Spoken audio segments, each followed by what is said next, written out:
이에 그 두 사람이 베들레헴까지 갔더라. 베들레헴에 이를 때에 온 성읍이 그들로 말미암아 떠들며 이르기를 이가 나옴이라 하는지라. 나오미가 그들에게 이르되 나를 나옴이라 부르지 말고 나를 마라라 부르라. 이는 전능자가 나를 심히 괴롭게 하셨음이니라. 내가 풍족하게 나갔더니 여호와께서 내게 비어 돌아오게 하셨느니라. 여호와께서 나를 징벌하셨고 전능자가 나를 괴롭게 하셨거늘 너희가 어찌 나를 나옴이라 부르느냐 하니라. 아멘. 시작할 때 여러분께 한번 질문을 하고 싶습니다. 여러분들은 여러분들이 계획한 어떤 일이 그 계획대로 잘 실행이 되지 않는 것을 경험해 본 적이 있습니까? 여러분이 어떤 것을 계획했는데 그것이 내 마음대로 풀리지 않는 경험을 해 보았는가 하는 질문입니다. 어떠십니까? 그런 경험 한 번쯤은 다 해보셨을 겁니다. 한 번뿐만이 아니라 여러 번 해봤을 수도 있을 것 같아요. 우리의 인생을 살다 보면 우리의 뜻대로 풀리지 않는 때가 종종 있다라는 거죠. 우리가 어떤 계획을 세우는데 그 계획대로 되지 않을 때 어떻습니까? 마음이 낙심되죠. 예를 들면 우리가 고등학교에 입학을 하면 어떤 생각을 합니까? 자, 고1 때는 자신감이 넘칩니다. 그래서 스카이는 껌이지라고 생각을 합니다. 근데 시간이 좀 지나가다 보면 2학년 때는 인서울은 껌이지라는 정도로 약간 내려오는 것 같아요. 그리고 세 번째는 뭘까요? 내가 껌이지 라는 그런 아주 소크라테스가 얘기했죠. 너 자신을 알라라고 하는 그 철학적인 질문에 대한 답을 벌써 깨우치는 고등학생을 지나는 그런 시간을 보낼 때가 있다라는 생각을 한다라는 것이죠. 물론 우리 고등부 친구들은 그렇지 않을 거라고 생각을 합니다. 그러나 저는 그런 생각을 한번 해봤습니다. 학창 시절 때. 여러분들은 어떨지 궁금합니다. 자, 그러면 제가 다시 한번 생각을 해보기를 원하는데 우리가 시험을 친다라고 한번 생각을 해보죠. 시험을 칠 때도 우리는 계획을 세웁니다. 시험 과목이 어떤 과목이 있죠? 국어, 영어, 수학, 과학, 사회, 역사, 여러 가지 다 기타 등등 좀 있겠죠. 이제 그 시험들을 어떻게 치려고 계획을 세울 수 있을까요? 암기 과목들을 이렇게 몇 과목 먼저 한번 훑어놓고 이제 국영수 좀 중요한 과목들이라고 생각하는 하나도 중요하지 않은 과목은 없지만 중요한 과목이라고 그래도 생각되는 과목이 있다면 그거에 대해서 좀 집중하는 시간을 가지고 마지막에 암기 과목이나 기타 다른 과목들을 가지고 와서 조금 확인을 한 후에 시험을 치면 점수가 이렇게 나오겠다라는 계획을 세우겠죠. 그래서 이제 공부를 하기 전에 계획표를 세웁니다. 자, 오늘 아침에 일어나서 몇 시부터 몇 시까지는 이 정도 끝내고 몇 시부터 몇 시까지는 이렇게 끝낸 후에 잠깐 휴식을 한 다음에 이거를 정리하고 오늘 뿌듯하게 잠을 자야지 라고 계획을 세웁니다. 그래서 이제 공부를 하러 독서실에 갑니다. 독서실에 가서 이제 바로 앉아서 공부를 하면 되는데 바로 앉아서 공부를 안 한다는 것이 문제인 것 같아요. 공부를 하는 데까지 시간이 꽤 걸린다라는 것이 우리의 참 어려운 점인 것 같은데 어떤 준비를 해야 하나요? 공부하기 위해서는 책을 정리해야 되죠. 가방에서 책을 꺼내서 보기 좋게 책을 가지런히 정렬을 하고 이제 필기 도구도 여러 가지 딱 세트로 옆에 딱 가지런히 놓여 있어야지 이제 공부할 준비가 된 거잖아요. 그죠?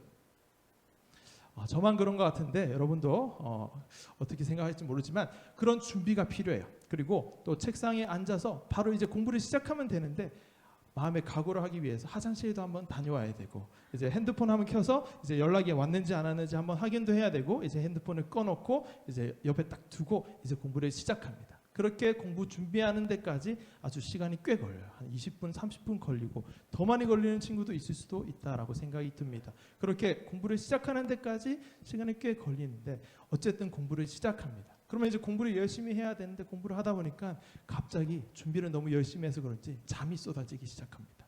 그러면 어떻게 해야 돼요? 시계를 보죠. 아침에 이제 와서 이제 독서실에 왔는데 시간이 꽤 많이 남았어요. 아직 내가 생각한 것들, 계획한 것들을 이룰 수 있을 정도의 시간이 많이 남은 것 같아. 그러면 어떻게 생각을 합니까? 한 10분, 15분 요 정도 잠을 자고 일어나면 집중력이 높아질 거다. 피로가 풀리면서 집중력이 높아지고 효율이 아주 최상위가 될 거다라고 하는 생각과 함께 잠깐 엎드려서 자죠. 그렇게 한 10분 자야겠다 하는 것이 시간이 길어지게 되고 그렇게 일어나서 이제는 진짜 공부해야지. 공부를 하다 보면 친구가 찾아와요. 야, 이제 밥 먹으러 가자. 시간을 보니까 이제 점심시간이 된 거예요. 점심시간이 이제 이제 밥 먹으러 나갑니다. 맛있게 밥을 먹고 들어왔어요. 다시 앉았어요. 어떻게 됩니까? 식곤증이 몰려옵니다. 졸리기 시작하는 거예요. 그렇게 해서 공부를 막 집중해서 해야 되는데 막 이렇게 하다가 시간 보니까 이제 집에 갈 시간이 된 거예요. 계획한 거를 다 끝내지 못하고 집에 도착합니다. 그리고 다음 날 오늘은 이 정도 이렇게 해야겠다. 어제 그렇게 했지만 오늘 요 정도 이렇게 하면 괜찮아라는 계획을 세우고 또 나가는 그 모습. 여러분 혹시 나의 모습이다라는 생각을 하는 친구들, 우리 친구들 가운데는 없을 것 같은데 저는 그런 경험을 꽤 많이 해봤습니다. 제가 어렸을 때 독서실을 가면서 이제 열심히 공부를 하겠다라고 딱 마음을 먹고 갔는데 그게 쉽지는 않더라고요. 그래서 여러분들도 그렇지는 않을까 하는 우리가 계획을 세운 대로 우리의 그 삶이 잘 풀어지지는 않더라라고 하는 것에 대해서 한번 생각을 해봤을 때 이러한 부분이 있지 않을까 하는 마음에 한번 나눠봤습니다. 여러분, 여러분들의 삶에서 여러 가지 계획을 세우는 가운데 이 이외에도 많은 실패와 내 계획한 것과는 다르게 흘러가는 그런 경험들을 많이 있을 거예요. 그 중에 제가 조금 부분만 갖고 와서 얘기를 나눴는데 여러분 유퀴즈라는 프로그램을 아십니까? 제가 유퀴즈라는 프로그램을 유튜브에서 우연히 봤는데 한 질문이 있었어요. 어떤 질문인가 하면 이제 인생 10년 차 어때요? 라는 질문을 하는 겁니다. 인생 10년 산 이 가운데 있는 친구에게 유퀴즈에서 질문을 한 거예요. 인생 10년 차 어때요? 라고 질문하니까 이 친구가 뭐라고 답을 했을까요? 맞아요. 인생은요 마음대로 되지 않아요. 이렇게 이 인생 10년 차인 친구가 대답을 했다라는 겁니다. 제가 이거 보고 깜짝 놀랐어요. 벌써 인생 10년 차 이것을 깨달았단 말인가? 인생 마음대로 되지 않는다라는 것을 벌써 깨달은 건가? 라고 하면서 깜짝 놀랐습니다. 여러분 인생 17, 18, 19년 차이잖아요. 여러분들은 어때요? 인생 어떻습니까? 라는 질문에 어떻게 답을 하시겠는가 하는 질문입니다.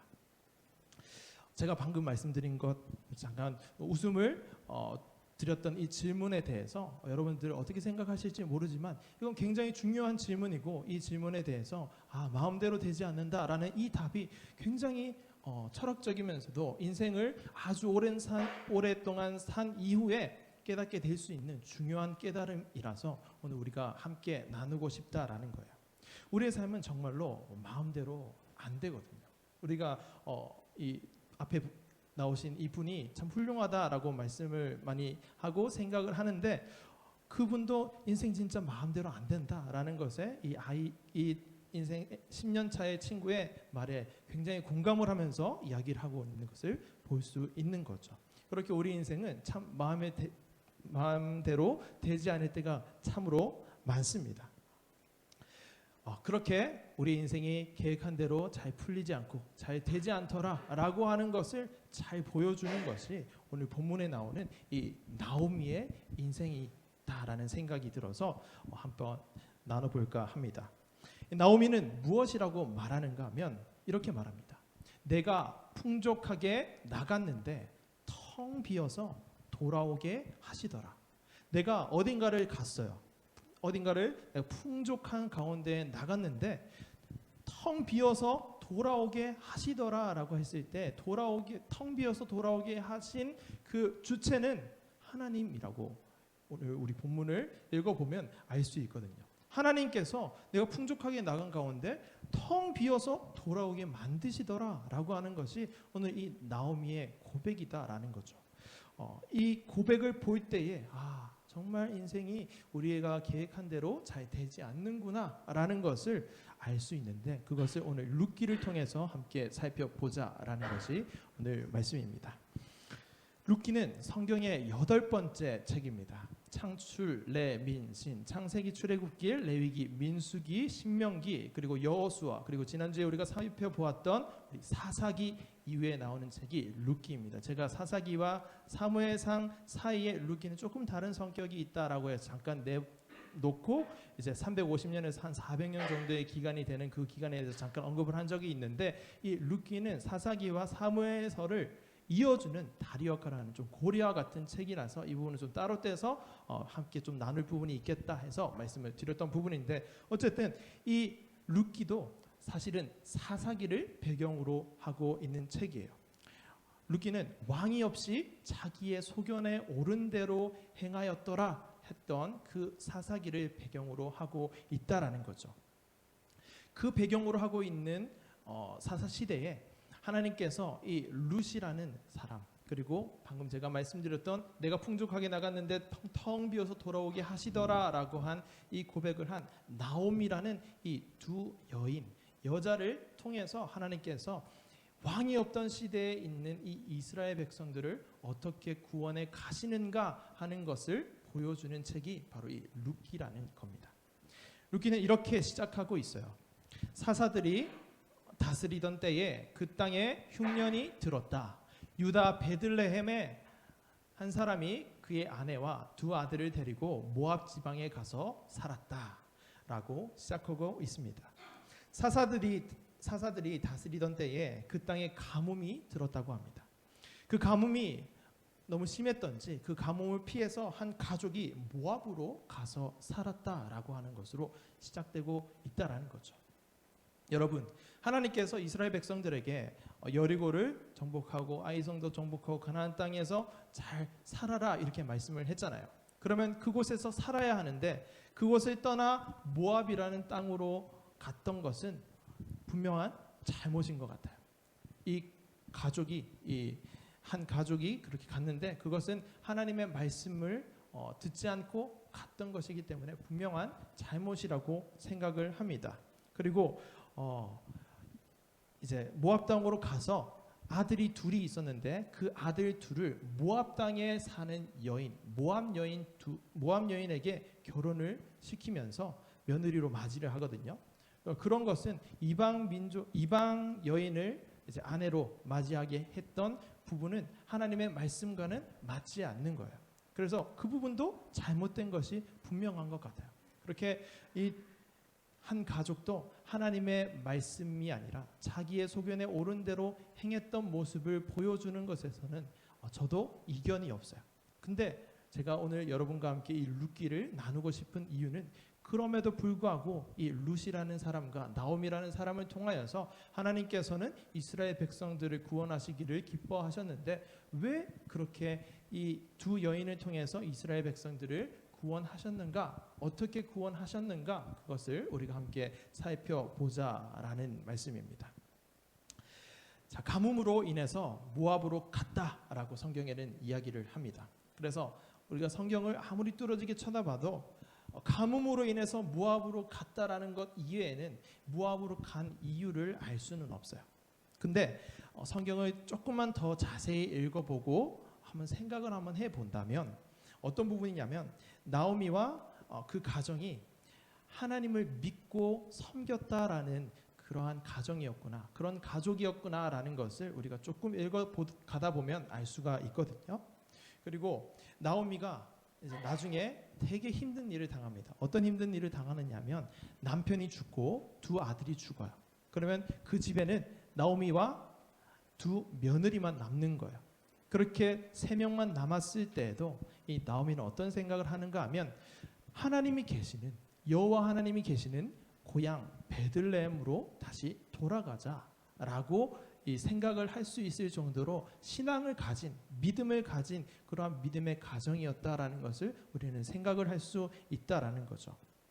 그래서 그런 것들을 고려하고 제가 성경에 분명하게 명시해 두지는 않았지만 조금의 상상력을 발휘해서 생각을 한번 해본다면 이 가족은 하나님이 왕이었는데 하나님을 왕으로 모시지 않았던 그 이스라엘 백성들 사이에 더 있었다가는 우리 가족도 나도 하나님을 섬기는 것이 아니라 다른 것을 섬기고 우리 마음대로 행하는 그런 삶을 살 수 있겠다. 이곳을 좀 떠나야겠다 라고 이곳을 떠나 저기 보이는 저 모압 땅으로 가서 그곳에서 우리 하나님을 좀 섬기면서 살자라는 마음을 가지고 모압으로 갔을 수도 있겠다 하는 생각이 든다는 겁니다. 물론 방금 제가 말씀을 드렸던 것처럼 가나안 땅이 아니라 모압 땅으로 간 것 자체, 그리고 그곳에서 이방 여인을 며느리로 맞이한 것 자체는 자기의 소견에 옳은 대로 행한 그 모습이긴 했지만 선한 의도를 가지고 하나님을 예배하겠다, 하나님을 섬기겠다라는 의도를 가지고 갖지 않았을까 하는 생각을 한번 해보게 된다라는 겁니다. 그리고 방금 제가 말씀드린 부분은 저의 상상력이 조금 가미가 된 부분이다라고 치더라도 우리가 또 이렇게 생각을 할 수 있다는 것이죠. 이 가족이 제가 말씀드린 부분은 조금 상상에 가미가 되었지만 그렇지 않다라고 하더라도 풍족하게 나갔다가 텅 비어서 돌아오게 하시더라라는 그 말씀을 통해서 우리가 알 수 있는 것은 무엇인가 하면 가나안 땅에 살 때도 이 가족은 좀 풍족했던, 좀 풍성했던 그런 가정이었다라는 거예요. 그래서 가뭄이 들었지만 그 땅에서 살았어도 어떻게 살 수 있었을 거예요. 근데 그럼에도 불구하고 모압 땅으로 가기까지는 이 나오미의 가족은 어떤 계획을 가지고 어떤 생각을 가지고 결심을 한 후에 모압 땅으로 갔을 거다라고는 생각할 수 있을 것 같다라는 말씀입니다. 그렇게 모압 땅으로 건너갔던 이 나오미와 그 가족의 문제가 발생합니다. 그렇게 떠나온 한 가족의 가장이 죽어버립니다. 엘리멜렉이라고 하는 나오미의 남편인데 그 가장이 죽습니다. 얼마 지나지 않아 두 아들 말론과 기럝이라고 하는 그 두 아들마저 죽어버립니다. 결혼하고 그렇게 오랜 시간이 지나지는 않은 것 같아요. 자식이 없이 죽었거든요. 그렇게 오랜 시간이 지나지는 않은 것 같은데 그 두 아들마저 죽어버리는 아픔과 시련을 그 인생 가운데 맞게 되는 것이죠. 나오미라고 하는 시어머니와 그리고 이 두 아들의 아내였던 두 며느리만 남게 되었다라는 거죠. 한 명은 오르바였고 한 명은 루시였는데 오르바는 이제 너의 신에게로 돌아가라, 너의 어머니에게로 돌아가라 나오미가 이제 얘기를 했을 때 오르바는 그 어머니에게로 그냥 돌아가 버리는데 룻은 안 떠나고 같이 가겠습니다 하고 있었거든요. 그래서 둘만 남게 되는 그러한 비극을 맞이하게 되는 것이 오늘 우리가 보고 있는 이 룻기에 나오는 나오미와 룻의 아주 비극적인 스토리다라는 것입니다. 이게 우리가 살펴본 이 룻기에 나오는 비극인데 여기서 끝이 난다라고 하면 정말로 한 가정이 하나님을 섬겨야지라는 마음으로 제 상상력을 생각을 한다면 하나님을 섬겨야겠다. 이스라엘 백성들 사이에 살다가는 나도 여기 동화되겠다. 안 되겠다. 이곳을 떠나야겠다라는 선한 의도일 수 있는 그런 의도를 가지고 모압 땅으로 갔는데 그곳에서 문제가 발생하고 가장이 죽어버리고 두 아들이 죽어버리고 나와 내 며느리 혼자만 이렇게 덜렁 남아버렸네. 어떡하지? 하는 그런 아주 심각한 비극에 처하게 되는 그 이야기로 끝나게 돼버린다면 그야말로 비극적인 스토리가 되는 겁니다. 근데 이 비극적인 스토리를 하나님께서는 가만히 내버려 두지 않으시고 이 두 여인을 구원하기 시작한다라는 것이 이 룻기의 말씀인 거죠. 하나님께서 이 여인들을 가만히 내버려 두는 것이 아니라 그 고난과 그 시련을 당했지만 다시금 하나님께로 돌아올 수 있게끔 하는 마음을 주셨고 그 마음으로 고향으로 돌아가야겠다, 베들레헴으로 돌아가야겠다 하는 마음으로 이 나오미는 베들레헴으로 다시 돌아가야겠다 하고 돌아오게 되었다라는 거예요. 자, 네.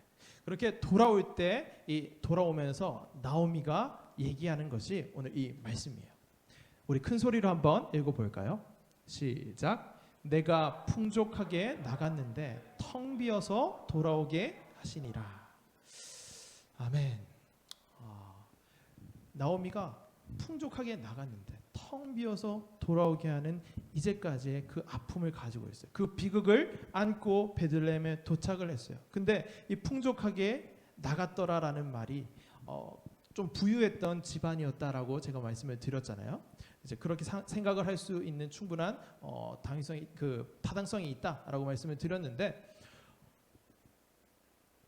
돌아갔을 때 온 동네 사람들이 이 사람이 나오미가 아니냐 이가 나오미가 아니냐라고 막 얘기를 한단 말이죠.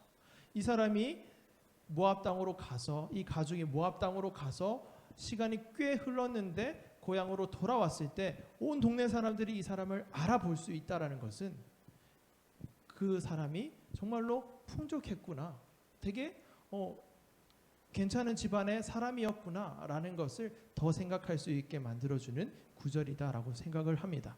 그런데 그렇게 풍족한 가운데 나갔던 여인이 남편 잃고 두 아들 잃어버리고 이방 여인 한 명과 그냥 터덜터덜 온 세상의 비극을 다 안고 슬픈 가운데서 이렇게 들어오고 있는 그 모습을 보았을 때 사람들이 이가 나오미가 아니냐라고 이렇게 말하는데 나오미는 이렇게 답을 하는 거예요. 나를 나오미라 하지 말고 마라라 하라 라고 그 사람들에게 말을 합니다. 이게 무슨 뜻인가 하면 나오미라는 이 이름의 의미에는 희락, 기쁨이라는 의미가 담겨 있습니다. 이스라엘 백성들의 이름에는 여러 가지 의미를 담아 놓았다라고 제가 몇 번 말씀을 드렸는데 나오미라는 이름에는 희락, 기쁨이라는 뜻이 있어요. 그래서 이 나오미는 희락의 나오미였고 기쁨의 나오미였어요. 그래서 이가 나오미가 아니냐, 기쁨의 나오미가 아니냐, 희락의 나오미가 아니냐라고 사람들이 막 이렇게 얘기를 하자, 아니다, 내 인생이 얼마나 쓴 줄 아느냐, 내가 풍족하게 나갔었는데 나를 텅 비어서 돌아오게 하신 그 하나님이 나를 이렇게 만들었는데 내 인생이 얼마나 쓰고 쓴 인생인지 너희가 아느냐, 나를 더 이상 나오미라고 부르지 말고 마라라고 불러라 라고 이야기를 하고 있다라는 겁니다. 하나님께서는 이 나오미의 인생을 어떻게 하시려고 이렇게 기쁨의 나오미, 희락의 나오미에서 마라라 부르라라고 할 정도로 이렇게 힘든 시간들을 보내게 하시는가 하는 그런 생각이 들 정도로 이 나오미는 참 힘들었다라는 거죠. 나오미의 얘기를 들어보면 그렇게 힘들게 되고 그렇게 어려움을 겪게 되는 그 원인이 전능자이신 하나님께서 그렇게 하셨다라고 말씀을 하고 있는 것을 볼 수 있습니다. 우리 20절도 한번 함께 읽어보겠습니다. 시작. 나오미가 그들에게 이르되 나를 나오미라 부르지 말고 나를 마라라 부르라. 이는 전능자가 나를 심히 괴롭게 하셨음이니라. 이는이라는 뜻은 왜냐하면이라는 뜻이거든요. 왜냐하면이라는 것은 어떤 일이 일어난 이유에 대해서 말하는 거잖아요. 내가 나를 나오미라고 부르는 것을 그만하고 마라라고 부르라 이렇게 이야기를 하면서, 왜냐하면 전능자이신 하나님께서 나를 심히 괴롭게 하셨다라는 거예요. 나를 심히 매우 혹독하게 괴롭게 하셨다라고 말씀을 하고 있다라는 거죠. 그렇기 때문에 너희는 나를 말하라 불러라 이렇게 아주 인생의 쓴맛을 보고 어떻게 해야 하나, 그래도 하나님이 계신 곳으로 돌아가야지 하는 마음만 가지고 그냥 터덜터덜 고향으로 돌아와서 하는 고백이 이 말씀이다라는 겁니다. 여러분, 하나님께서는 왜 나오미에게 이렇게 시련을 주시는 걸까요? 제가 아까 말씀드렸던 것처럼 제 생각이 혹시나 맞다면 좋은 의도에서 이곳 가운데 있어서는 하나님을 섬기기 참 어렵겠다, 하나님을 제대로 섬기려면 저 땅이라도 가서 그곳에서 우리 가정이라도 하나님을 잘 섬기자라는 마음을 가지고 선한 의도를 가지고 나갔었다면 그곳에서 하나님을 잘 예배하게 해 주셔야 하는 것이 우리가 생각했을 때 옳은 것이 아닌가요? 그렇지 않나요? 왜 이 나오미의 가정에 남편이 죽고 두 아들이 죽고 이방 그 며느리만 데리고 이렇게 터덜터덜 텅 비어서 돌아오게 하시는지, 그것이 우리의 생각에서는 잘 납득이 되지 않고 어떻게 하나님이 그러실 수 있지 하는 생각을 충분히 할 수 있다라는 겁니다. 왜 하나님은 그렇게 고생을 시키고 그런 시련을 주시고 그런 힘든 시간을 보내게 하셨을까 하는 질문을 하게 된다라는 겁니다. 그냥 구원해 주시면 안 되나? 그냥 좀 잘 되게 해주시면 안 되나? 그런 생각을 우리는 충분히 할 수 있는 거죠. 그리고 나오미랑 룻도 그런 생각을 할 수 있었을 겁니다. 그렇게 하나님께로 돌아왔지만 마음 가운데서는 그런 마음을 가지고 있었을 거예요. 그래서 전능자가 나를 심히 괴롭게 하셨다라는 하나님에 대한 원망일 수도 있고 자신의 그 인생에 대한 아주 처절한 회의일 수도 있고 그런 자주 섞인 고백을 하고 있는 것을 볼 수 있다라는 거죠.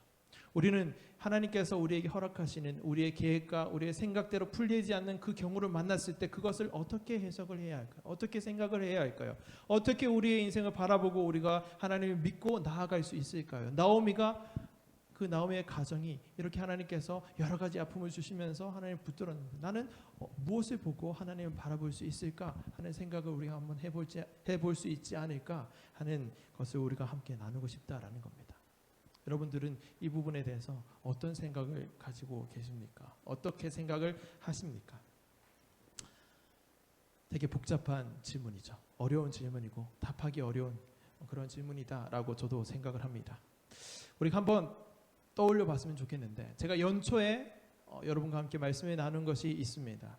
연초에 우리 복에 대해서 한번 말씀을 나눴는데 아브라함에게 하신 말씀이 있죠. 너는 본토 친척 아비 집을 떠나 내가 내게 지시할 땅으로 보여줄 땅으로 가라 라고 말씀하시면서 너는 복이 되라 라고 말씀을 하셨던 것을 우리가 기억을 할 겁니다.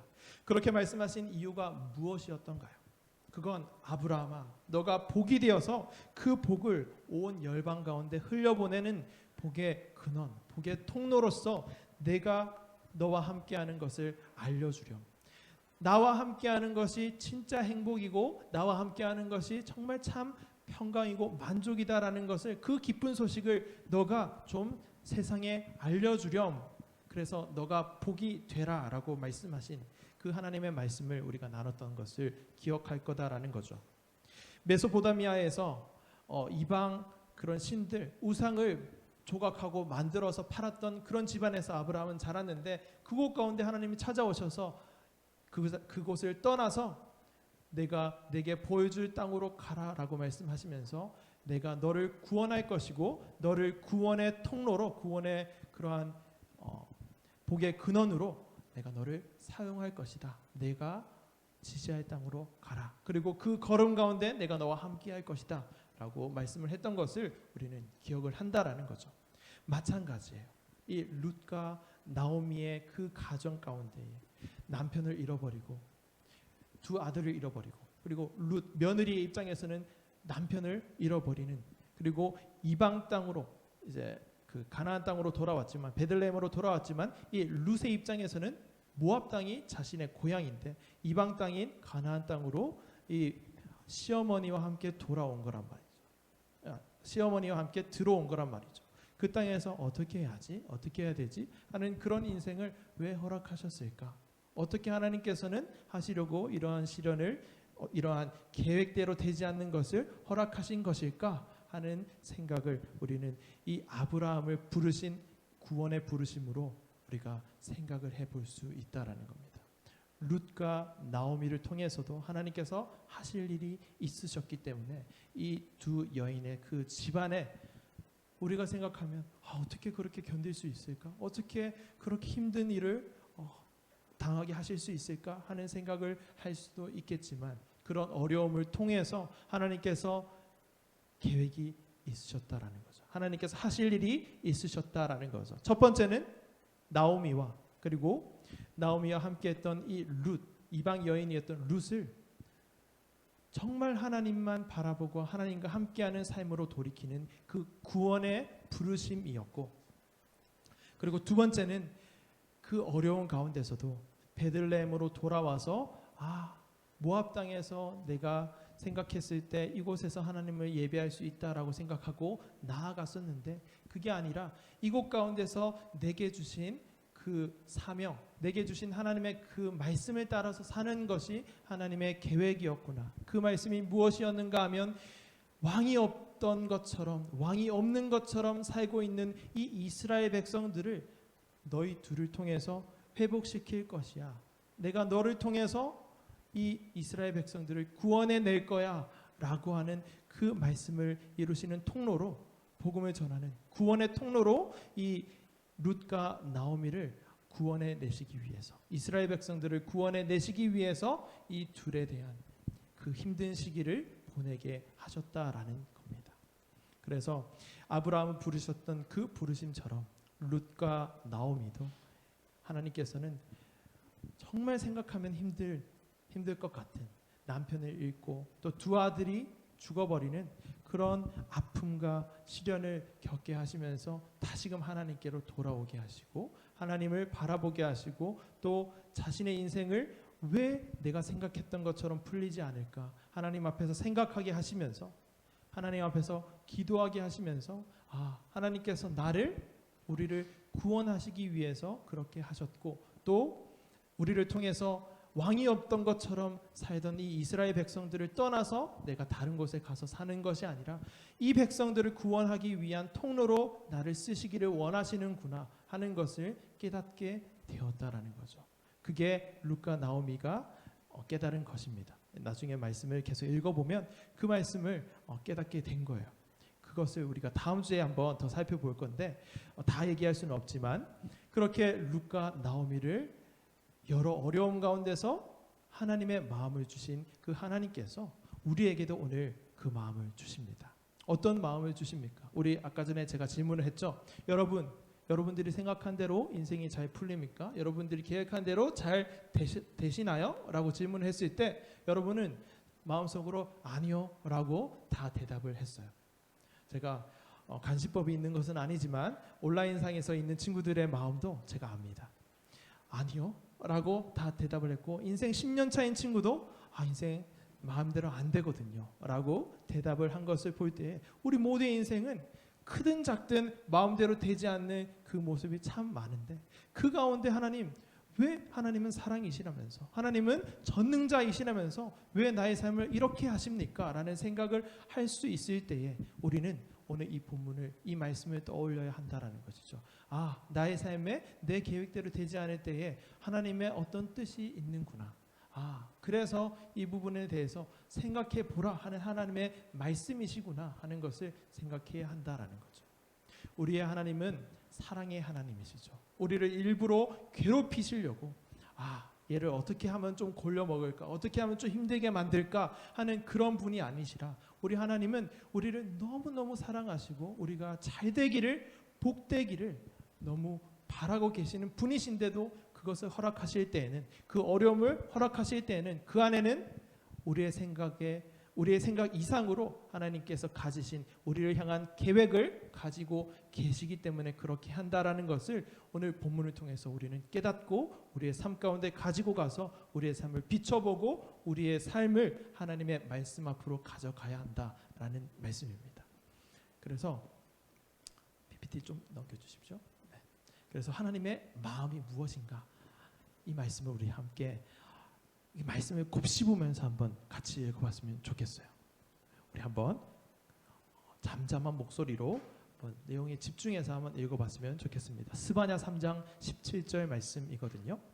시작. 너의 하나님 여호와가 너의 가운데에 계시니 그는 구원을 베푸실 전능자이시라.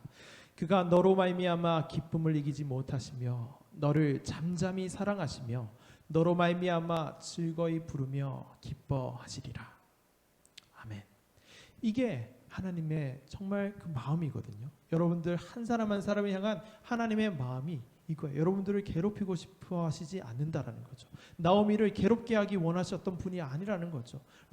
룻의 그 남편을 뺏어가고 죽여버리고 기뻐하셨던 분이 아니라는 거예요. 그 죽음의 의미에 대해서 죽음 이유에 대해서는 우리가 알 수 없지만 그렇게 힘든 시기를 지나게 하신 그 하나님의 뜻에는 나오미와 룻이 생각한 것보다 훨씬 큰 하나님의 구원 계획이 담겨 있었다라는 겁니다. 너의 하나님 여호와가 너의 가운데에 계시는데 너가 지금 모압 땅으로 가서 이스라엘 백성들 너의 동족들은 자기 마음대로 살고 있는 그것을 내버려 두고 그곳에 가서 뭐하고 있는 거니? 내 딸들아 돌아와서 내가 베푸는 구원을 너희가 먼저 받고 너희가 받은 그 구원을 너희가 전하는 삶을 살아야지 나와 함께 이스라엘 백성들을 함께 구원해 가자라고 하는 그 계획을 하나님께서는 이루시고 계신다라는 겁니다. 내가 너희를 얼마나 사랑하는지 아니. 너를 잠잠히 사랑해서 너희로 말미암아 즐거움을 이기지 못할 정도로 그냥 까무러칠 정도로 너희를 사랑하는데 너희뿐만 아니라 저 이스라엘 백성들도 정말 그렇게 사랑한단다. 너희를 그런 구원의 통로로, 구원의 근원으로 사용하고 싶은데 나와 함께하자라고 말씀을 하고 있는 겁니다. 그리고 오늘 우리에게도 말씀을 하는 것이죠. 내 아들아, 내 딸아, 내가 너를 이렇게 사랑한단다. 내가 전능한 하나님인데 그것을 못해서 너희의 삶에서 좀 힘든 시간을 보내게 하고 너희의 계획대로 잘 안 되는 것을 경험하게 한 줄 아니? 그게 아니라 내가 일부러 그러는 것이 아니라 그것이 나의 계획을 이루기 위해서 필요한 것이기 때문에 너희에게 그런 것을 조금씩 허락하면서 너희를 나와 함께 너를 구원하고 또 너 주위에 있는 내가 정말 기쁨을 이기지 못하는 나의 사랑하는 아들, 딸들을 구원하는 그러한 통로로 너를 사용하기 원하는 것이란다 라고 우리 모두에게 말씀하고 있다라는 것을 기억했으면 좋겠다라는 겁니다.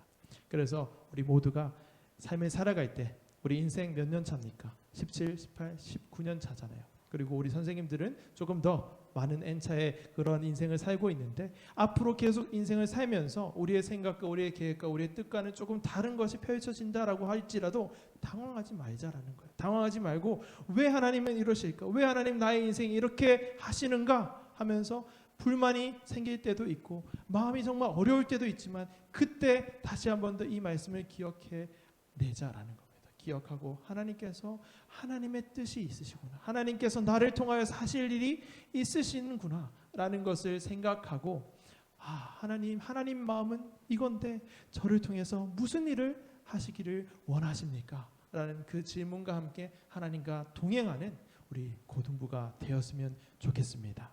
그렇게 한 주간 나아가시고 그렇게 올 한 해를 하나님과 함께 동행하시고 평생을 하나님과 함께 교제하는 우리 고등부가 되기를 주님의 이름으로 축복합니다.